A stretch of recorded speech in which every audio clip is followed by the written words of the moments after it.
ассалому алайкум тамошобинони азиз. Нашри махсуси барномаи сиёсӣ таҳлили амният ва ҷомеа аст аз студияи марказии шабакаи телевизионии вилояти Суғд ки мавзӯи паёми президенти ҷумҳурии Тоҷикистон ба Маҷлиси олии кишварро мавриди омӯзиш ва баҳрабардорӣ қарор медиҳад. Бо ин мақсад ба студияи марказии шабакаи телевизионии вилояти Суғд даъват шуданд устодон, коршиносони доимии барномаи сиёсӣ таҳлили амният ва ҷомеа, ҳамчунин фаъолони ҷомеаи шаҳрвандӣ. Бо истифода аз фурсати муносиб аз он масъулини барнома барои саҳми арзанда гузоштан дар сабту нашри барномаи амният ва ҷомеа ба шумо изҳори сипосмандӣ баён менамоем. дар ҳақиқат паёми президенти ҷумҳурии Тоҷикистон дар сурате ба ҷомеаи кишвар пешниҳод гардид ки вазъи ҷаҳони муосир аз ҳар вақта бештар ҳассостар, мураккабтар, пешгӯинашавандатар боқӣ мемонад. дар хати сарҳади ҷумҳурии исломии Афғонистон бо ҷумҳурии Тоҷикистон дар пайи як муноқиша 2 нафар афсари қушунҳои сарҳадӣ Кумитаи давлатии амнияти миллии ҷумҳурии Тоҷикистон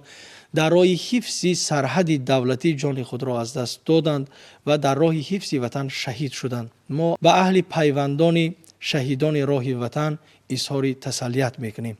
ва ин ҳодисае ки ба вуҷуд омад ва президенти ҷумҳурии Тоҷикистон муҳтарам Эмомалӣ Раҳмон ҳам дар паёми худ таъкид карданд ки мо ба қадри ин заҳматҳои халқ бирасем ва шабонарӯз барои ин давлату миллат хидмат кунем ва мо масъулини соҳаҳои гуногун бояд дарк кунем ки шароите ки имрӯз барои мо муҳайё гардидааст, ҳамин гуна ҷонфидоёни миллат дар роҳи ҳифзи сарҳадоди давлатӣ шабонарӯз ҷон дар даст қадам мезананд. аз ҳамаи ҳамин ҳодисаҳо бояд барои худ сабақе гирифта бошем. ва суоли аввалини мо ба коршиносони барнома имрӯз ҷойгоҳи паём дар рушди давлатдории навини тоҷикон. марҳамат. ташаккур. таври ҳамагон маълум аст, санаи 16 декабри соли 2025 паёми 27-мини президенти ҷумҳурии Тоҷикистон, пешвои миллат муҳтарам Эмомалӣ Раҳмон ба Маҷлиси миллӣ, Маҷлиси олии ҷумҳурии Тоҷикистон ироа гардид ва чун паёмҳои пештара, паёми имсола низ пеш аз ҳама бо таҳлили ҳаматарафаи вазъи иқтисодию иҷтимоӣ ва вазъи дохилию хориҷии байналмилалӣ ҷараён гирифт ва паёми ахирини пешвои миллат низ пеш аз ҳама аз нигоҳи бо як умеди тоза ба оянда нигоҳ кардани Тоҷикистон пеш аз ҳама мардуми шарифи Тоҷикистонро ҳидоят мекунад. аз он факту рақам, аз он маълумотҳои оморӣ, аз он нишондодҳои рушди иқтисодӣ иҷтимоие ки дар паём нишон дода шуд, боз як бор дигар пеш аз ҳама тамоми мардуми шарифи Тоҷикистонро ба он мутмаин мекунад ки имрӯз бо сарварии пешвои миллат президенти ҷумҳурии Тоҷикистон муҳтарам Эмомалӣ Раҳмон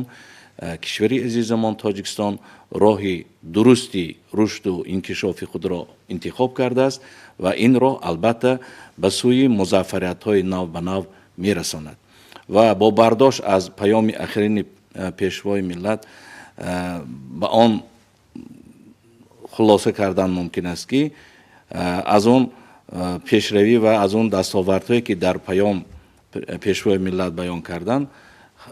рушду нумӯи Тоҷикистони азизамон баръало маълум мегардад ва ин боз як бор дигар халқи шарифи моро ба ҳаёт, ба зиндагӣ, ба рушду нумӯи Тоҷикистони азизамон дилгар месозад. Ташаккур зиёд. Устод марҳамат. ба фикри мо зарурият ва ҷойгоҳи паём дар давлатдории навин пас аз конститутсия ҳамчун як ҳуҷҷат, санад ва баъзе такягоҳӣ хизмат мекунад ки давлатдорӣ механизмҳои он ба он такя мекунанд ва вобаста ба таъиноти он, вобаста ба самтҳое ки он нишон медиҳад амал мекунанд ва ҳамчунин сиёсати хориҷӣ, сиёсати дохилӣ, ҳамкорони гӯем хориҷии мо вобаста ба ин санад ба мо режаи нави кории худро татбиқ мекунанд. Ташаккур. Устод марҳамат. паёми асосгузори сулҳу ваҳдати миллӣ пешвои муаззами миллат президенти ҷумҳурии Тоҷикистон муҳтарам Эмомалӣ Раҳмон воқеан ҳам чхеле ки инҷо устодон таъкид карданд, як санади сарнавиштсоз аст. на танҳо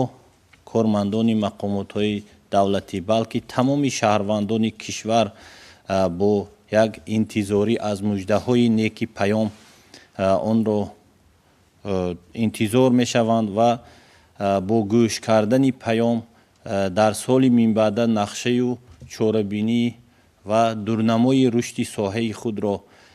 طبق مقررات پیام مرتب می سازند. پیام سرور دولت این یک سند است که به دولت های اداره کنی پرزیدنتی داشته خاص است و پیام نوبتی سرور دولت در سرسخن پیشوای معظم ملت دایر به دستاوردهای واقعا تاریخی که در سال 2025 مردم تاجیکستان به دست آوردند بیان نمودند که به این واقعه ها یکمین در یک شرایط بسیار شفاف و آرام برگزار گردیدن انتخابات وکیلان مجلس نمایندگان، اعضایان مجلس ملی، مجلس وکیلان خلقی ولایت، شهر و ناحیه و جماعت و دهات می باشد که ما توانستیم وکیلان خود را برای چنین نمایندگی ما پیشنهاد نماییم و انتخاب کنیم. دیگر حادثه که پیشوای معظم ملت آن را نیز تاریخی گفتند، این با پررگی حل و فصل گردیدن بحث های سرحدی بین جمهوری تاجیکستان و قرقیزستان است که این بحث ها مردم هر دو کشور را تشویش میدادند و خوشبختانه همین سال در سال 2025 این بحث ها خاتمه یافتند که دیگر تاجیکستان با جمهوری همسایه یگان بحثی سرحدی ندارد، تمام نقطه ها معین کرده شدند. دیگر پیشوای ملت دایر به بسته شدن شرطنامه بین جمهوری های تاجیکستان، ازبکستان و قرقیزستان دایر به سرحدی نقطه پیوست شوی سرحدی این سه جمهوری همسایه با نام اعلامیه خوجند به شمار می رود که این نیز برای باز هم مستحکم کردن رابطه دوستی و برادری بین این جمهوری های همسایه کمک به واسطه خود را می رساند. پیشوای معظم ملت در یک سنه 12 دکبر سال 2025 قبول گردیدن قطعنامه سازمان ملل متحد دایر به تشبث و پیشنهادهای جمهوری تاجیکستان عاید حفظ پریخ‌ها و کریاسفر، اینچنین سال 2027 در سطح جهانی اعلان گردیدن سال معرفت حقوقی را تاکید کردند که همه این مژده هایی که پیشوای ملت گفتند مردم ما را به یک روحیه بلند باز برای کارهای آبادانی، سازندگی و خدمت صادقانه کردن به خلق و وطن هدایت می نماید. تشکر زیاد استاد، سلامت باشید. همچنین در برابر همین مسئله ها تمام ساحه‌های کشور در پیام نوبتی پیشوای ملت چون هر وقت موردی فعالیتشون موردی آموزش و بهره برداری قرار داده، وابسته به حل کمبودی‌های جای داشته دستورهای مشخص به مسئولین هم داده شد و چخیلی که بالا هم استاد اشاره کردند پیام این یک برنامه مخصوصی دورنمای کشور هم گوییم خطا نمیکنیم و ما مسئولین امنیت و جامعه هم تصمیم گرفتیم که در همین سلسله نشرهای برنامه ما که به پیام بخشیده می شود ساحه‌های گوناگون رو موردی تحلیل و بررسی قرار داده باشیم. و استاد سرول می‌خواستیم و از شما پرسیده باشیم در پیام پیشوای ملت کدام سمت‌ها برای رشد ساحه معارف افضلیت‌ناک دانسته شدند؟ تشکر. طور در پیام اخرین پیشوای ملت بیان گردید قطار دیگر مسئله های مهمی که امروز وضع داخلی و بین المللی کشور را تقاضا میکند ساحه علم، معارف یکی از مسئله های محوری پیام پیشوای ملت را در بر میگرفت و اگر با پیام اخرین و با پیام های پیشتری پیشوای ملت نظر افکنیم در همه حالت پیشوای ملت بیان می نمایند که ساحه علم، معارف در مرکز سیاست ҳукумати ҷумҳурии тоҷикистон қарор дорад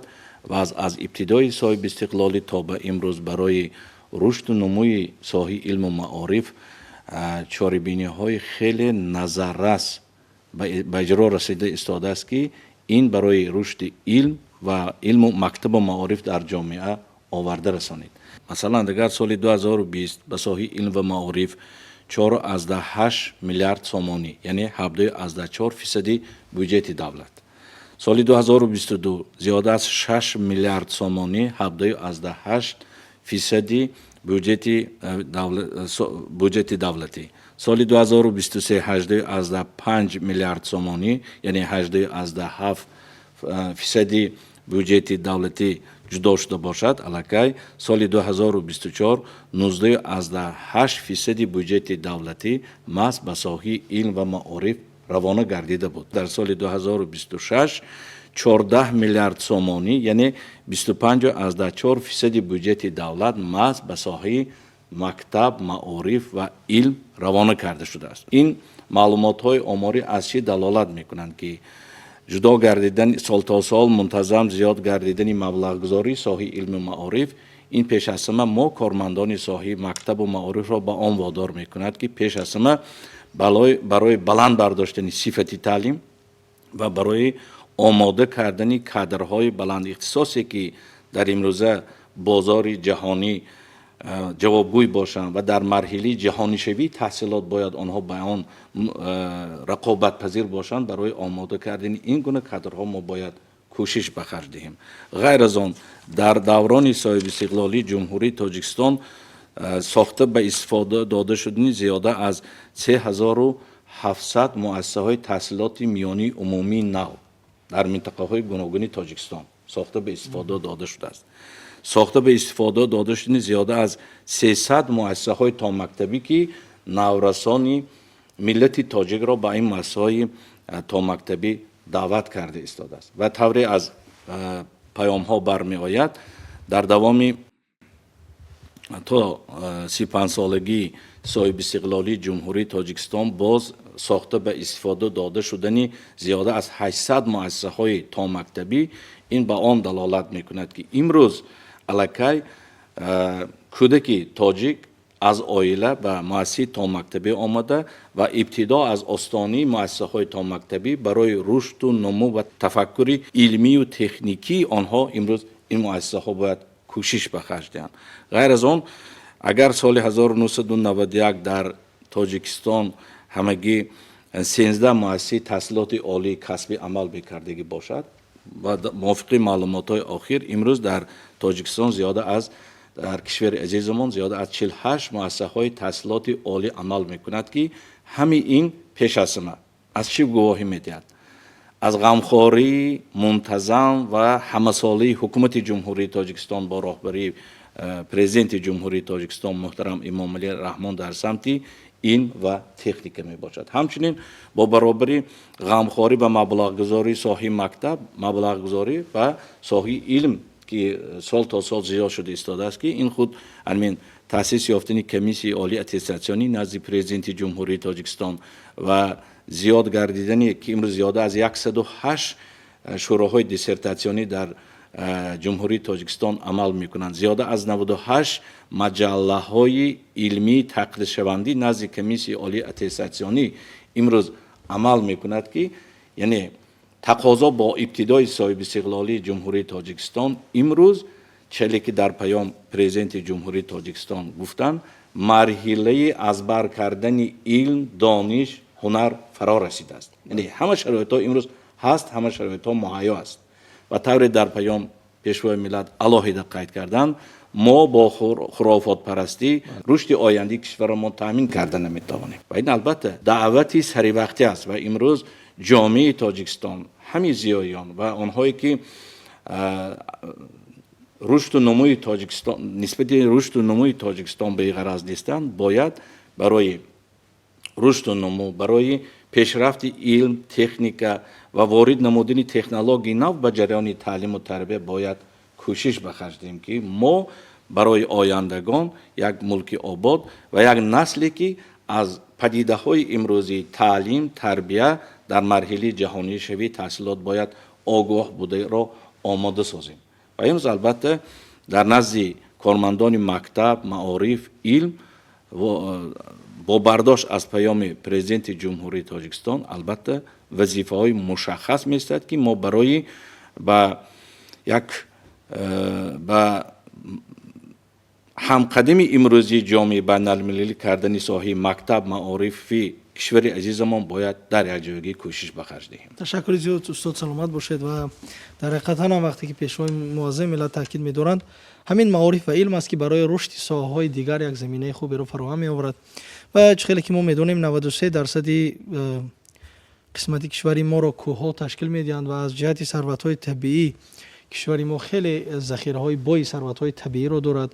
ва ҳамин соҳаи маориф аст ки бо рушд ва бо омода кардани кадрҳои баландихтисос метавонад ки барои рушди ҳамин соҳаам замина гузарад. ва устод, ба андешаи шумо чаро истифодаи ҳамин оқилонаи сарватҳои табиӣ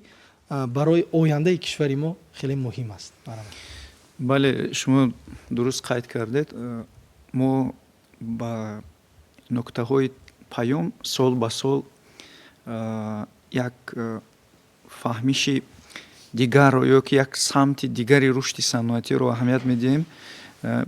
пешвои миллат сол ба сол бештар дар паёмҳои худ нуктаҳои махсусан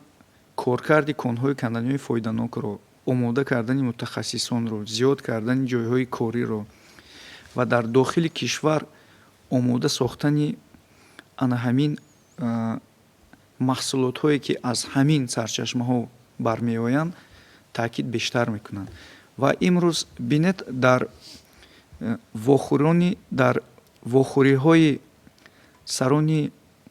роҳбарони Осиёи Марказӣ ва дигар мисол давлатҳо бештар ҳукумати ҷумҳурии Тоҷикистон аллакай гӯем барои сармоягузорони хориҷӣ конҳои канданиҳои фоиданоки худро пешниҳод карда истодааст, ки мо имрӯз аз сарватҳои табиӣ бой ҳастем. 93% Тоҷикистонро кӯҳҳо ташкил медиҳанд ва онҳо пур аз ганҷ ҳастанд. ва имрӯз мо мебинем ки технологияҳои навине ки имрӯз дар дунё рушд карда истодаанд, бе манбаи ашёи хоме ки барои онҳо зарур бошад, ҳеҷ коре карда наметавонанд. ва ин конҳо ва ин ашёҳои хом дар дохили Тоҷикистон фаровон ҳастанд. мисол айни ҳол агар ки гирем ҳамин эраи нави гӯем электромобилҳо бе ҳамон гӯем манбаи асосии лити ҳеҷ як гӯем аккумулятор сохта намешавад. конҳое ки захираи бузурги лити ва амсоли онро дошта бошанд, мо дар минтақа ҳарфи аввалро гуфта метавонем. мо чунин конҳоро дорем. ва ҳатто бинед берун меравем аз ҳатто коркарди конҳои канданиҳои фоиданок ба самти рушди зеҳни сунъӣ. имрӯз зеҳни сунъӣ ба нерӯи барқ эҳтиёҷ дорад, ба сохтани дата-центрҳое ки коркард ва мубодилаи ахборот дар он ҷо анҷом дода мешавад ниёз дорад. ва мо захираи фаровони ҳам гидроэнергетикӣ дорем, ҳам гӯем гидроӣ дорем, ки метавонем ин манбаъҳоро ташкил кунем ва он барқе ки хусусан пешвои миллат гуфтанд ки ба ивази 2 сент 3 сент мо мефурӯшем, метавонем дар ҳамин дохили Тоҷикистон ба ивази 10 сент онро гӯем барои хизматрасониҳои гӯем зеҳни сунъӣ ва дата-центрҳое ки мисол ширкатҳои бонуфузи дунё ба монанди мисол OpenAI, DeepSeek дигаро ки гӯем ба чунин захираҳо имрӯз эҳтиёҷ доранд, мо метавонем ин бозорро гӯем зери даст кунем. ва ба ҳамин монанд зиёд кардани барномаи коркарди конҳои канданиҳои фоиданок, яъне самти металлургӣ, корҳои кӯҳӣ, иктишофи конҳои канданиҳои фоиданок бори дигар таъкид карда шуд ва мо умедвор ҳастем ки аввал бо ҷобаҷогузории дурусти кадрӣ мо метавонем ин самтро пиёда кунем, ҳадафҳои стратегии давлатро дарк кунем ва онро амалӣ кунем. бо хусусан агар бо инобатгирии нишондиҳандаҳои макроиқтисодӣ маҷмӯи маҳсулоти дохилии кишвар айни ҳол аллакай ҳиссаи гӯем саноати кӯҳиву металлургӣ беш аз 25% маҷмӯи маҳсулоти дохилиро ташкил мекунад ва ин гӯем паём низ таъкид шуд ки бояд он аз 25% поён наоварда шавад. Аз ин лиҳоз нишондиҳандаҳои ҳатто гӯем воридоти молиёте ки аз самти коркарди конҳои канданои фоиданок ҳатто агар дар маҷмӯи ҳиссаи вилояти суғд гирем аллакай беш аз 60%-ро ташкил медиҳад. Яъне ин самти муҳиме аст ки имрӯз метавонад давлатро гӯем бо қадамҳои устувор ба пеш кашад. Аз ин лиҳоз бунёди корхонаҳои самтӣ, ҷалб кардани сармоягузорон, омода кардани корхонаҳои саноатӣ ва дар ин самт таҷриба кардани истеҳсоли маҳсулотҳо аз ҳамин сарчашмаҳо бояд идома ёбад ва барои баъзе самтҳо ба намуди санҷишӣ гӯем оғоз карда шавад. ташаккури зиёд устод, саломат бошед. вазъи ҷаҳони муосир хеле имрӯз ҳассос аст ва бозиҳои қудратҳои ҷаҳонӣ хеле тезу тунд ва бошиддат шуда истодаанд ва устод ан ҳамин мехостем эълон шудани соли 2026 дар ҷумҳурии Тоҷикистон ҳамчун соли тақвияти корҳои ободониву созандагӣ ва соли тақвияти худогоҳиву худшиносии миллӣ ва ин беҳуда нест, чун ҳар нуқтае ки пешвои миллат пешниҳод мекунад ва мо натиҷааша баъд аз 10 сол дарк мекунем ки барои чӣ муҳим будааст. бинед ки имрӯз дар масалан фасли зимистон дар бозорҳои марказҳои ҷумҳуриву шаҳру вилоятҳо мева чӣ қадар фаровон аст, ҷумҳурии Тоҷикистон чӣ қадар содирот дорад ва умуман ҳар як ташаббусҳое ки ҷаноби олӣ мекунанд ва мо зарурату муҳтавои он масъаларо дертар дарк мекунем. ба андешаи шумо ҳифзи амният то чӣ андоза метавонад ки барои пояи давлатдорӣ муҳим ҳисобида шавад? маравад воқеан ҳам дар паёми асосгузори сулҳу ваҳдати миллӣ пешвои муаззами миллат муҳтарам Имомалӣ Раҳмон масъалаи риояи қонуният, тартиботи ҳуқуқӣ, пешгирӣ кардани ҷинояту ҷинояткорӣ аз ҷумла терроризму экстремизм ки имрӯз ҷиноятҳои хусусияти байналмилалӣ пайдо карда ҳастанд, инчунин қочоқи маводи мухаддир, савдои одамон, амалҳои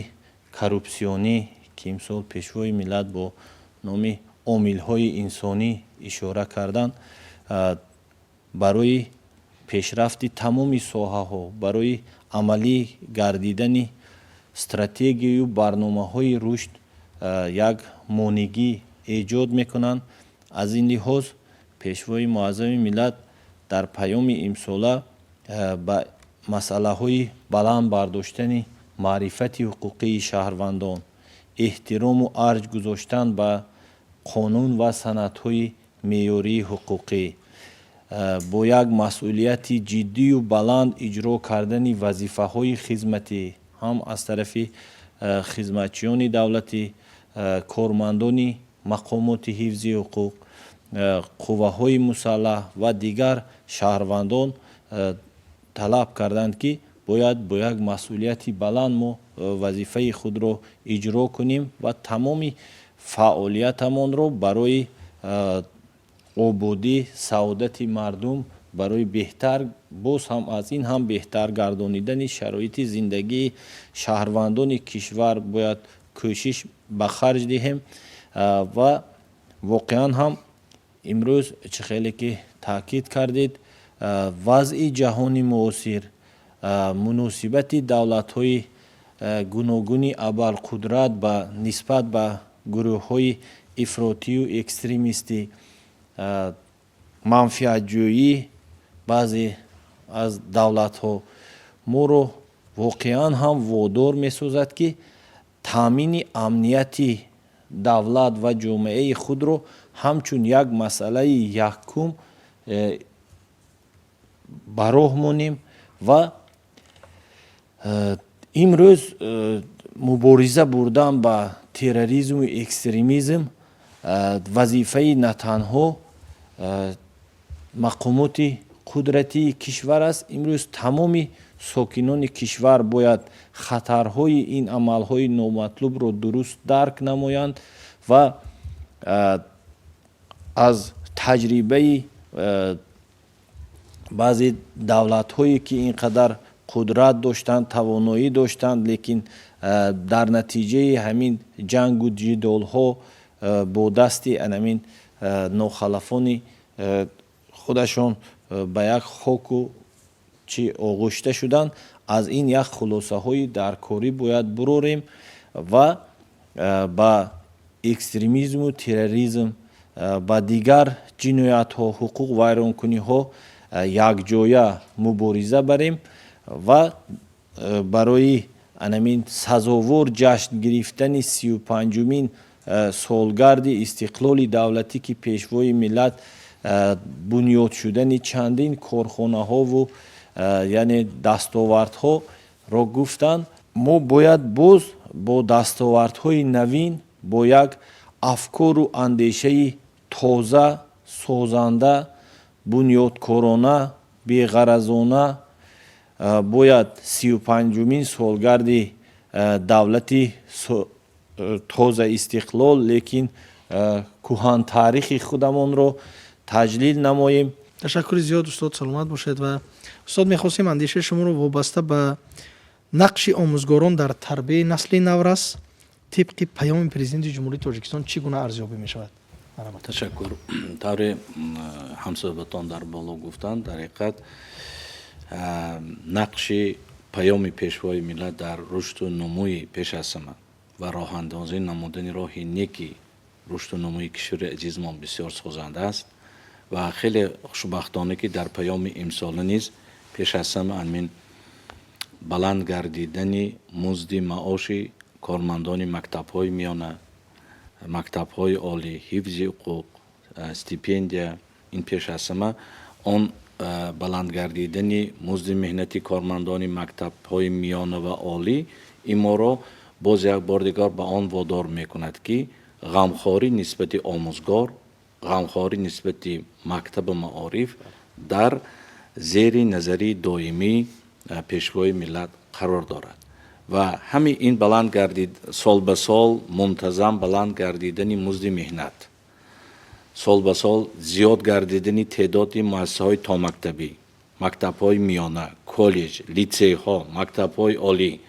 این همه یک دایره بسیار اساسی پیش بردن روحیه فرهنگی با سواد گرداندن جامعه می باشد که در محور اساسی آن استاد، آموزگار، معلم، مربی می است. و در پیام امسال نیز اگر از نظر آموزگاری نگاه کنیم و موقع آموزگار در جامعه و موقع آموزگار در تیار کردن نسل نورست و پدیده های امروزی نوین تعلیم و تربیه موقع معین رو اشغال میکند و یکی از تاکیداتی که پیشوای ملت در پیامشان گفتند این همکاری عائله، مکتب و جامعه در تعلیم و تربیت نسل نورست می باشد. طور در پیام آوردن با استفاده از فرصت می خواهم به پدر و مادران، آموزگاران و اهل جامعه مراجعت کرده بار دیگر تاکید نمایم که به مسئله نگاه بین و تعلیم و تربیت درست فرزندان با کمال مسئولیت مناسبت نمایید. این یک تاکیدات پیش از همه به همین ما است و همین چند پیش قبول گردیدن قانون جمهوری تاجیکستان درباره مسئولیت پدر و مادر در تعلیم و تربیت فرزندان این پیش از همه آورده میرساند به همین همکاری عائله، مکتب، استاد با پدر و مادر در بلند برداشتن تعلیم و تربیت نسل نورسی امروزه می باشد و همگان خیلی خوب می دانیم که چند پیش در مجلس ملی، مجلس عالی جمهوری تاجیکستان قانون جمهوری تاجیکستان درباره مقام آموزگار قبول گردید و این باز یک تکانی تازه برای پیش بردن فعالیت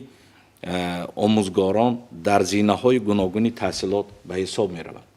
و طور از قانون مذکور برمی آید امروز برای استاد آموزگار برای پیش بردن پیش از همه روزگار خودش برای متخصصان جوانی که نه مکتب‌های عالی را ختم کرده می روند و آینده برای در زمینه‌های گوناگون تحصیلات پیش بردن کار آموزگاری قانون مذکور امکانیت‌ها خیلی مفید را پیش آورده است و امروز البته مرحله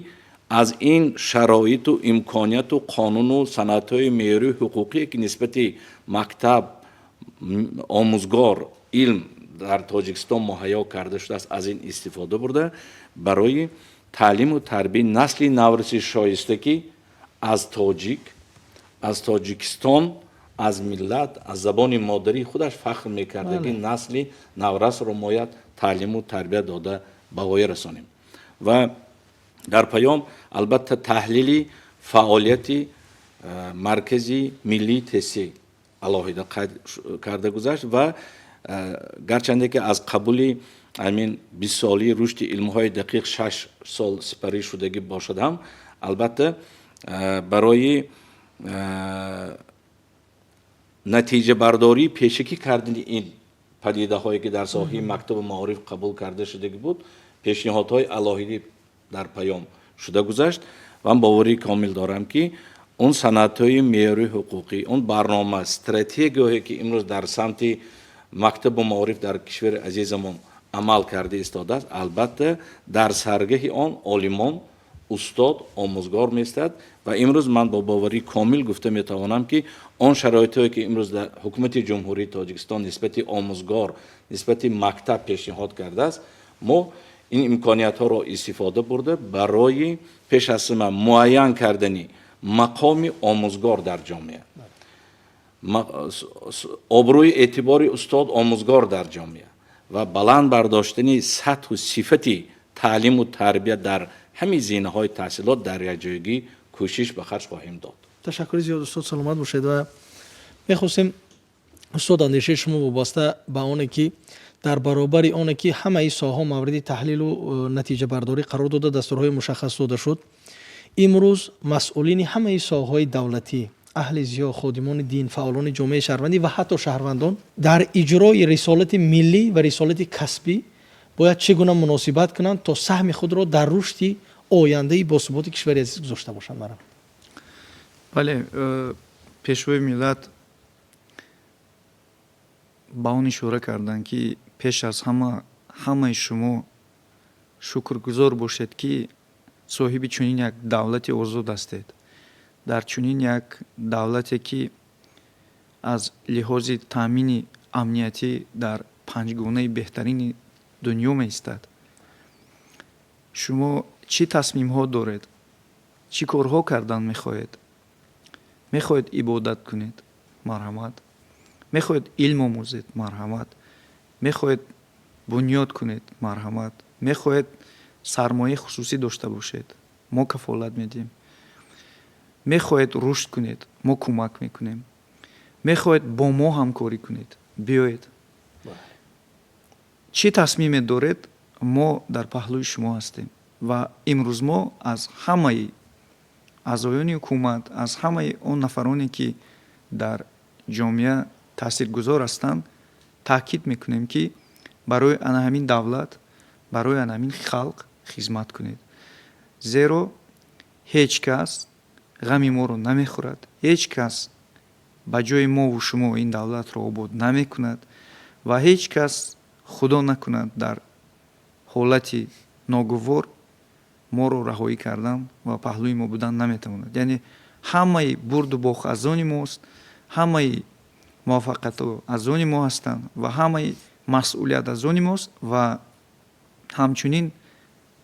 بی‌مسئولیتی هم کنیم همه عذاب و رنج نیز به سر ما میآید و با اون هر یک ساکن این مملکت جواب میده. یعنی حس میکنه در بدن خود در خانه خود که یک بدبختی که میشود ما اون رو با هم حس میکنیم. از این لحاظ هر یک شخصی که در سمت فعالیت میکند مسئولیت عظیم دارد زیرا او یک شخصیت خود را گوییم پیش نمیبرد و در پس هر یک شخصی که در این یا اون وظیفه در این یا اون مسئولیت فعال است 10 و 17 میلیون اهالی ایستاده است. ҳар як тасмиме ки мо мегирем ба онҳо таъсир мекунад ва бояд аз ин зовия ҳар як шахси ватандӯст бояд тасмим бигирад ва ҳатто ҳамин фарзандони мо бояд донанд ки таҳсили онҳо, пешравии онҳо, илмомӯзии онҳо барои анамин ҷумҳурӣ таъсир мерасонад, барои обрӯи ҳаминҳо таъсир мерасонад ва ҳар як кори хубу бад дар маҷмӯъ ба анамин оилаи бузург бо номи кишвари Тоҷикистон як паёмади нек ва ё ногувор мерасонад. Аз ин лиҳоз мо бояд бо анамин виҷдони азим ба кор шурӯъ кунем, бо анамин масъулияти хеле баланд бояд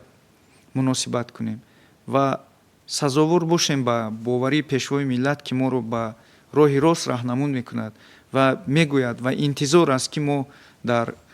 уҳдадориҳои хизматии худ, дар самти корбарии худ, дар ҳаёти рӯзмарраи худ аз виҷдон, аз дурустӣ ва чуне ки гуфтанд аз ана ҳамин пиндори нек, кирдори нек, рафтори нек бояд баҳраманд бошем ва онро сармашқу шиёри ҳаррӯзаи зиндагии худ қарор бидем. ташаккур устод, саломат бошед. ва дар ҳақиқатан ман фикр мекунам баъди чунин суханҳо ҳар як нафари мо ки дар соҳаҳои гуногуну дар мақомотҳои давлатӣ кор мекунанду кор мекунем, вақте ки ҳар як нафар ба утоқи корӣ медарояду дар он ҷо акси роҳбари давлат ва парчамро мебинад, ӯ на танҳо ҳамчун як акс аст, ӯ ман фикр мекунам як рамзи масъулият аст. бояд дарк кунад ки ҳамон роҳбари давлате ки он ҷо аксаш задааст дастур додааст ва дар паёми охир ки ҳар яки мову шумо вазифадорем ки ба ин халқу ватан хидмат кунем ва он таъкиди пешвои миллат ки ватандӯстиву ватандориву иҷрои масъулияти мо бояд аз рӯи виҷдону самимияту қалб бошад. ва устод, мехостем дар охири барномаам андешаи шумо вобаста ба иҷрои рисолати касбӣ ва рисолати миллии ҳамаи масъулин дар ҳифзи амнияти кишвар ва рушди босуботи он шунида бошем. паёми пешвои муаззами миллат дар баробари таҳлилҳо дар самтҳои муайян тамоми соҳаҳоро дар бар гирифта, инчунин дастуру супоришҳои мушаххас ба ҳукумати ҷумҳурии Тоҷикистон, вазоратҳо, кумитаҳое ки ҳамон масъалая ҳаллу фаслаш ба онҳо дахл дорад, доир ба қабул кардани барномаҳо, пешниҳод намудани лоиҳаи қонунҳо, дастуру супоришҳои мушаххас медиҳанд. мо бояд дар асоси дастуру супоришҳои пешвои муаззами миллат як нақшаи дурнамои солона ва минбаъдаи худро омода кунем ва барои иҷро намудани он кӯшиш ба харҷ диҳем ки анамин рисолати шаҳрвандии моро ифода мекунад ки мо дар баробари анамин ҳуқуқҳои зиёде ки Конститутсияи Ҷумҳурии Тоҷикистон ба мо ҳамчун инсон, ҳамчун шаҳрванд додааст, инчунин бояд донем, хуб ҳис кунем ки дар назди давлат мо масъулият низ дорем. фақат ҳуқуқу ӯҳдадорӣ нест. анамон масъулиятҳои шаҳрвандии худамонро вобаста ба касбу кори худ ҳамчун мутахассиси ҳамон соҳа иҷро намоем ва чӣ хеле ки устод қайд карданд, дар баробари ин шаҳрвандони кишвар ки бештари онҳо дар як вақт тарбиятдиҳанда ҳастанд, падару модар ҳастанд, ё ҷавонон бам дастурҳо шуд, занон бам дастурҳо шуд ки либоси миллии худро бояд ҳифз кунем, қонунҳои масъулияти волидайн дар таълиму тарбияи кӯдак ва қонуни танзими ҷашну маросимҳоро бояд риояша ба танзим дарорем. инчунин фарзандони худро дар хона тарбия кунем, бо мактаб, бо донишгоҳе ки онҳо таҳсил мекунанд як робитаи ногузастанӣ дошта бошем.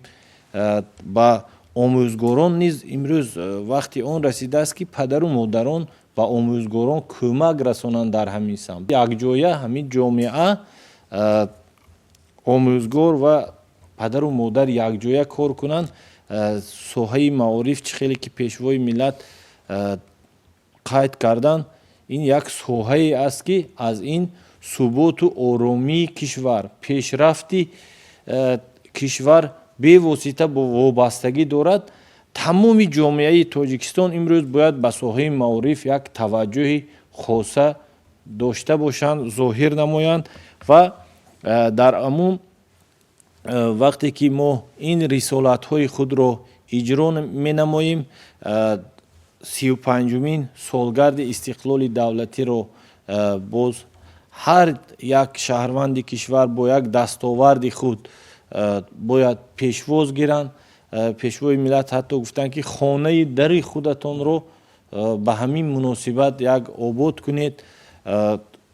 зиндагии тинҷу осоишта гузаронед ва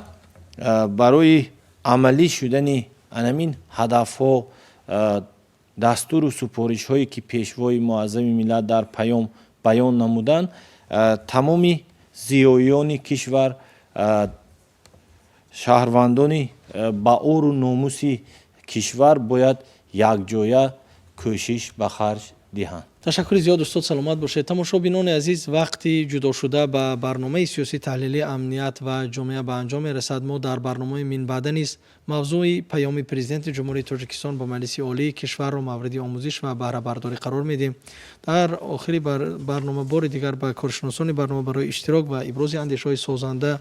сипосмандӣ баён мекунем. то барномаҳои оянда сиҳатманду саломат бошед. хайр.